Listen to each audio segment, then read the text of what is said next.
This is the FEELWORLD 10.1-inch aluminum field monitor, and we shall go into an in-depth review. This monitor was provided by FEELWORLD to check it out, get an understanding on how it works and all the specs and features, and if it will actually entering my production, and share my experience while using it with you guys. Said that, let's go straight to an unboxing. The monitor gets pretty well bundled with a lot of accessories.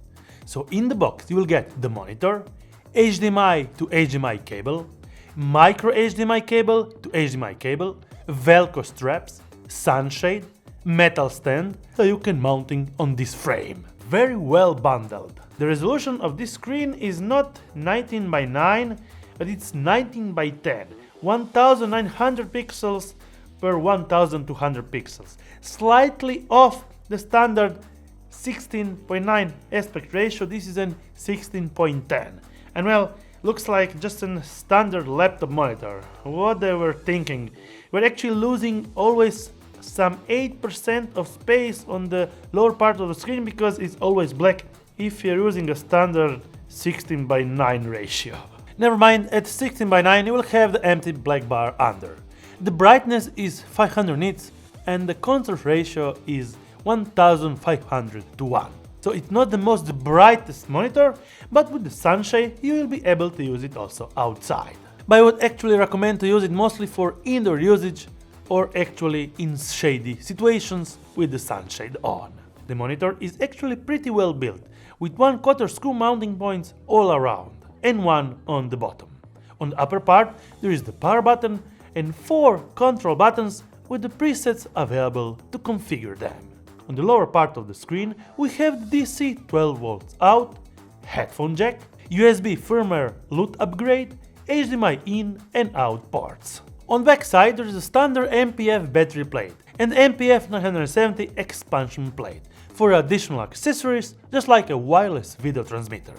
As this is a touchscreen monitor, the controls are pretty easy and simple to use. You can select the position of the actual assist features. Assist all the waves, waveforms, vector scope, histogram, focus assist with the color combinations, embedded audio, overexposure, check fields, and files color. On the marker settings, you can select a vast variety of grids, like the 3x3 that I like with the colors, and make also a custom one with the same frame, center marker, and ratio marker. Image size, scan mode, aspect ratio, anamorphic mode, where you can actually set your anamorphic d-squeeze by yourself, from 1.2 all the way to 2 times anamorphic. So if you have some weird lenses, well, you can measure them pretty easily. Image flip, zoom mode, image freeze, and peer-to-peer. User options, LUTs with the LUT import and some LUTs that are already pre-installed.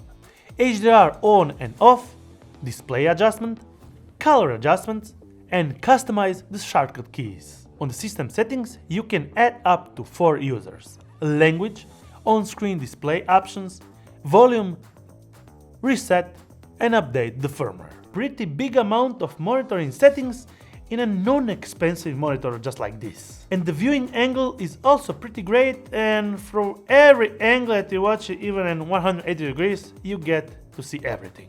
The power consumption on this monitor is 10 Wh at max brightness, and with a bigger MPF battery like this, you can run smoothly up to 5 hours usage before replacing it. So what I like about this monitor? Well, this is a perfect monitor for indoor or actually sunshade monitor for your outside usage, and it's actually not so expensive. It's $199 USD for this 10-inch completely aluminum frame size body. And yes, one weird thing is the actual resolution. It's actually native 16:10 rather than 16:9.